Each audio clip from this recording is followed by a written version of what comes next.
제가 실리프팅 전문가지만 모든 사람한테 꼭 실리프팅이 최고의 시술입니다, 꼭 해야 됩니다 이렇게 얘기하지 않거든요. 사람들은 실리프팅이 그렇게 잘 맞진 않아요.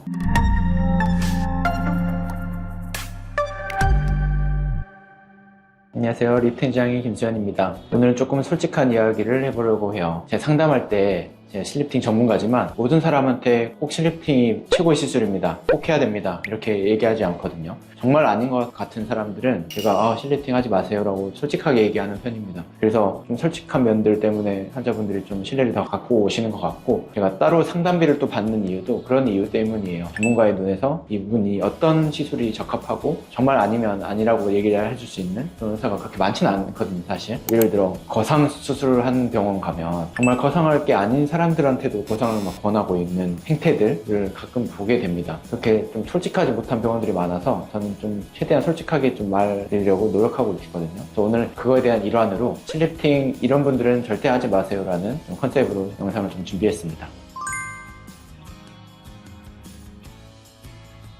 그쵸. 분명히 정말 좋은 시술이고 장점이 많은 시술이긴 한데 모든 사람에게는 정답이 아닐 수도 있고, 그리고 그 기대치를 충족을 못하는 경우도 꽤 많아요. 실리프팅에 대해서 정확히 알고 접근하시는 게 무엇보다 먼저 선행돼야 될 점이라고 생각하고요. 그거에 대해서 좀 알려드리도록 하겠습니다.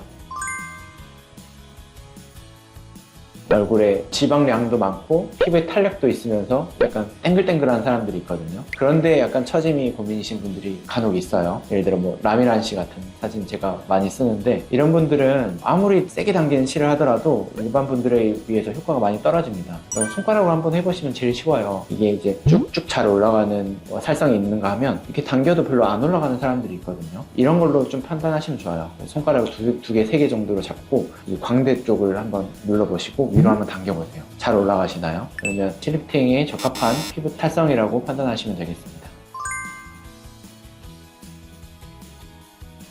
나긴 나요. 처음에 이제 극 초기에는 효과가 있네, 괜찮네 라고 하다가도 이게 한 2, 3주가 되면 금방 다시 또 내려오게 됩니다. 피부가 두껍고 무겁고 이 지지대가 강력한 사람들은 실리프팅이 그렇게 잘 맞진 않아요. 이런 분들은 저는 차라리 오시면 나중에 거상수술을 좀 하셔라 라고 말씀드리는 편입니다.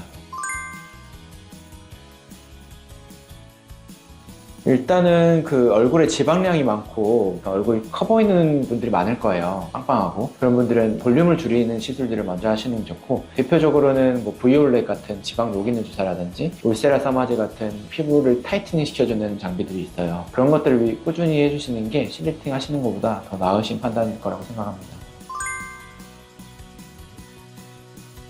제가 10년 동안 실리프팅 병원 운영하면서 정말 중독된 것처럼 꾸준히 맞으시는 분이 있거든요. 이런 분들은 좀 주의를 하셔야 되는 게, 계속 지속적으로 이렇게 피부 안에 상처를 주게 되면 이게 소위 유착이라고 하는 피부 살성이 이제 단단해져 버리는 현상이 나타나거든요. 그래서 우리 피부에 상처를 계속 내게 되면 회복 과정을 우리는 겹치게 되는데, 그 회복 과정이 이제 피부를 좀 단단하게 만들고 흉터를 만드는 과정이라고 보시면 될 것 같아요. 그게 어느 정도 회복을 기간을 주고 해야 되는데 너무 자주 맞게 되면 이게 일종의 흉살이 좀 자리 잡게 됩니다. 나중에 시술을 하셔도 크게 이제 효과가 없는 상황이 일어날 수 있거든요. 그래서 약간은 시술 주기를 1년에서 2년 정도 충분히 두고 시술을 하시는 게 나중에 더 좋은 효과를 위해서 좋은 판단이라고 생각됩니다.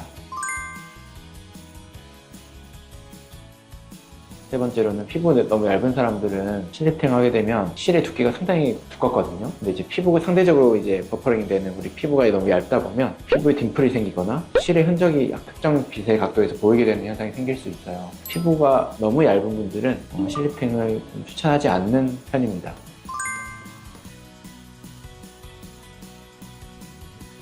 그런 분들은 요즘에 나온 EMS 장비를 많이 추천드립니다. 저희 병원에서 새로 출시한 뮤진 리프팅이라는 장비가 있는데요. 이 장비는 EMS, 근육을 강화시키는 장비라고 보시면 될 것 같아요. 우리 웨이트 트레이닝 하시면 근육이 튼튼해지고 피부가 탄탄해지죠. 그런 방식으로 우리 얼굴에 있는 올림 근육, 표정에서 올림 근육들을 자꾸 이 근육 수축과 이완을 반복시켜주는 장비를 하게 되면 근본적으로 근육이 개선이 돼서 올라가는 힘이 계속적으로 좀 주어지게 됩니다. 그래서 리프팅이 되는 거죠, 쉽게 얘기해서.